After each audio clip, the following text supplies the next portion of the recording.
We are currently having a horrible coffee time because the first coffee was great, and then the second coffee somehow tasted of the stank of lake water from yesterday.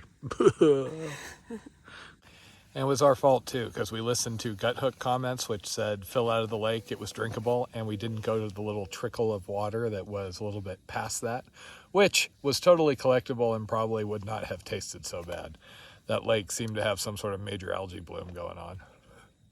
And today on Macetators on the CDT, will we be run over by the Butte 100?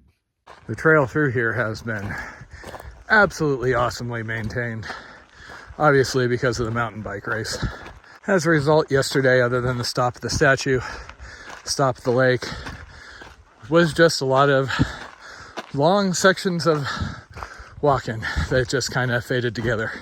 We got really into our audiobooks, and we tend to set longer rally points when we have sections like this. So for example, this morning in about 7 miles, we have a good water source. So Taters and I look ahead, find something like that, and say, okay, no matter what, we won't go past that point.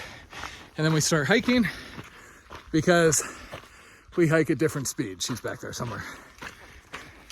And then if I have to get off trail and go to the bathroom or anything happens, we at least don't end up in the situation where someone is running off up ahead, convinced that they're behind.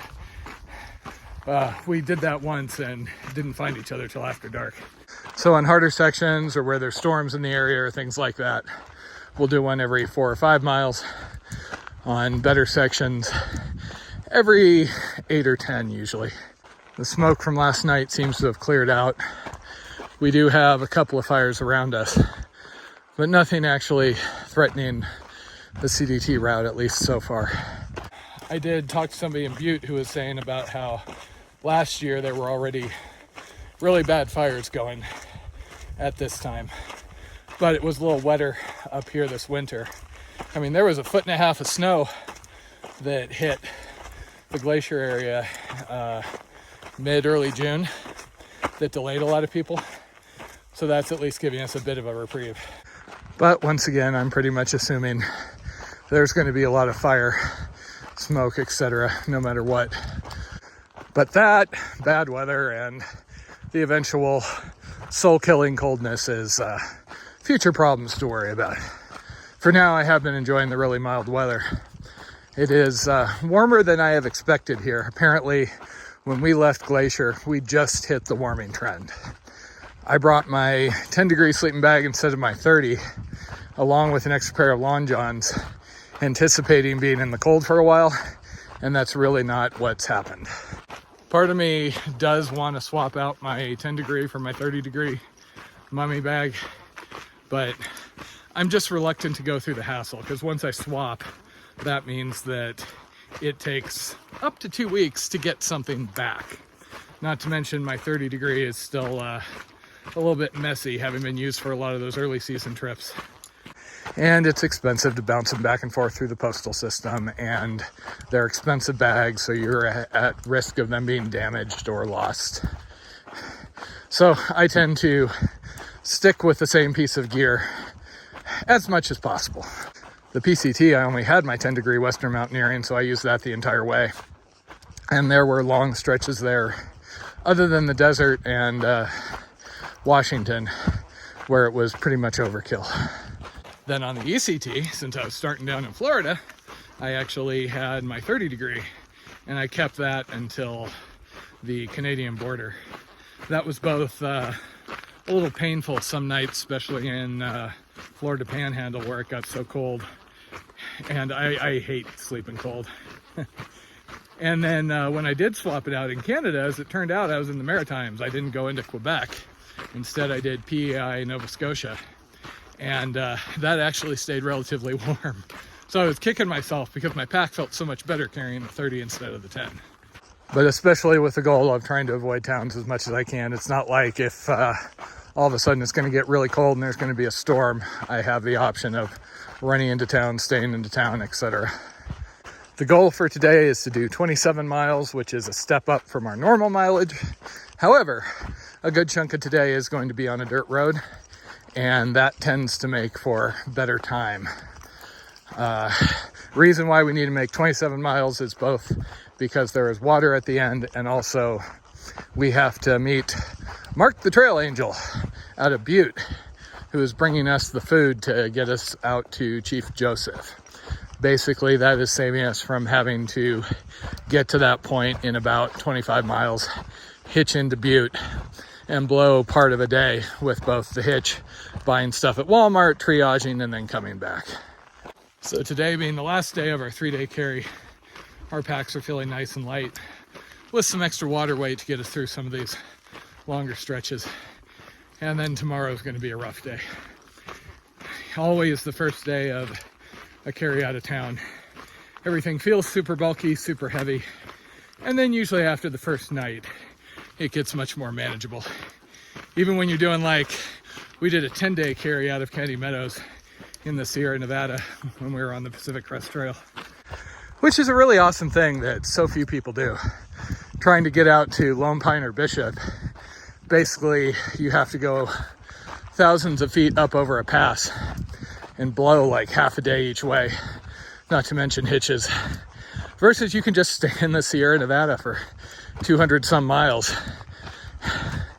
I've been telling Jackie McDonald, the lady in Candy Meadows, they just need to call it some sort of a challenge, and then more people will do it.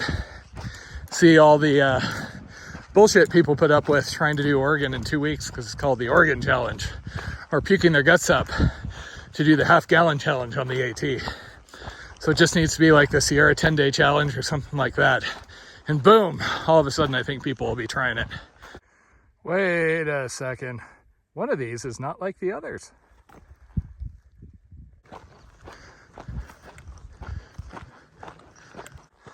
Well, we're obviously ahead of the bike race and don't have any hikers right ahead of us because I am silk blazing like crazy here. All sorts of spider webs.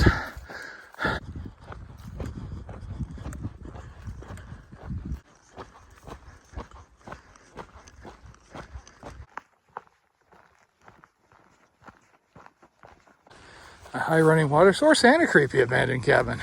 Score! Oh. Okay. This has seen better days. I told you, it's like an eldritch horror escaped. Wow. This makes me about as happy as anything in the last few days. We've been dealing with these really wimpy, trickling, ugly, dirty water sources, algae-filled lakes. This is more like it. Rumor is this is actually being piped from the other side of the divide to help get water down to the city of Butte. Well, I just had 3 different mountain bikers come tearing by with numbers on their bikes, so I guess the Butte 100's reached us. Hey! Hi, thank you.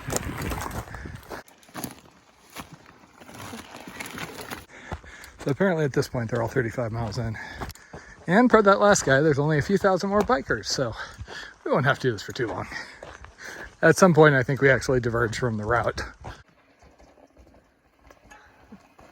Because, you know, if you'd gotten that dismemberment insurance, could have both gotten famous and, you know, gone really nice international trips after that. And, I mean, you'd save like 6 pounds.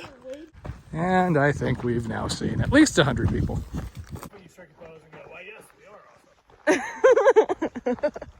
Not quite the quiet trailhead we were expecting.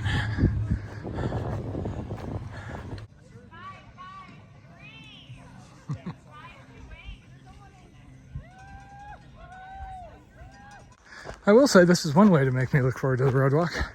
There hasn't been a minute in the last couple of hours I haven't had to step off multiple times to let mountain bikers by. And there comes another.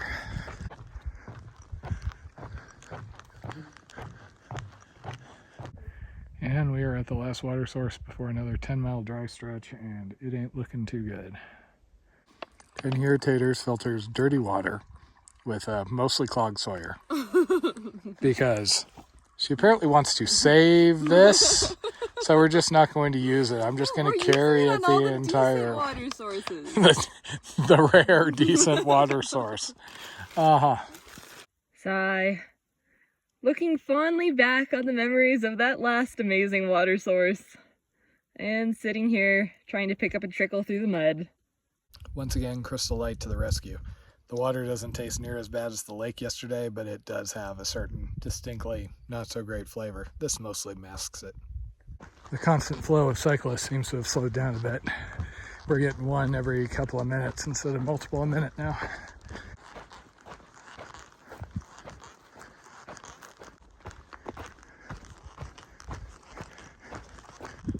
Okay, we are now on the road until we get to 15, where we're going to camp and wait for our trail angel to drop off our food in the morning. But that's still about 10 plus miles away. Fortunately, no more mountain bikers.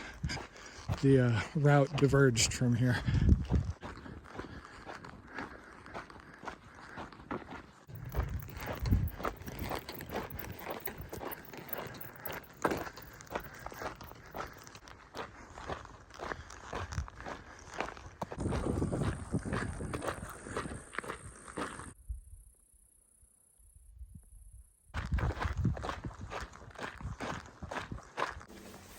A little bit better of a water source.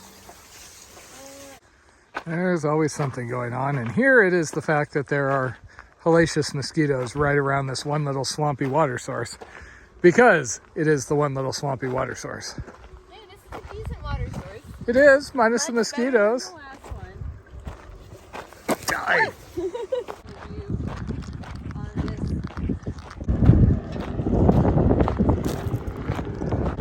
So we're almost to the trailhead that'll make our 27-mile day. Unfortunately, there appears to be rowdy teenagers out here, and we can't really move on, which would be my preference because we have a food drop in the morning.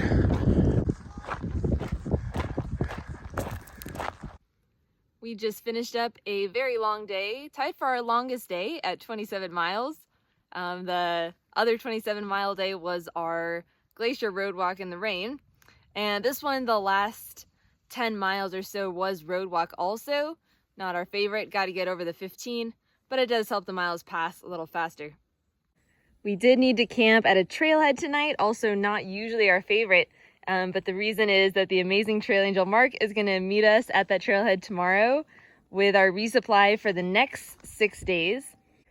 We were able to avoid staying right at the trailhead itself, which is just behind on the other side of this little creek here, because it is a Saturday night and there was already one group of kind of rowdy teenagers hanging around the trailhead.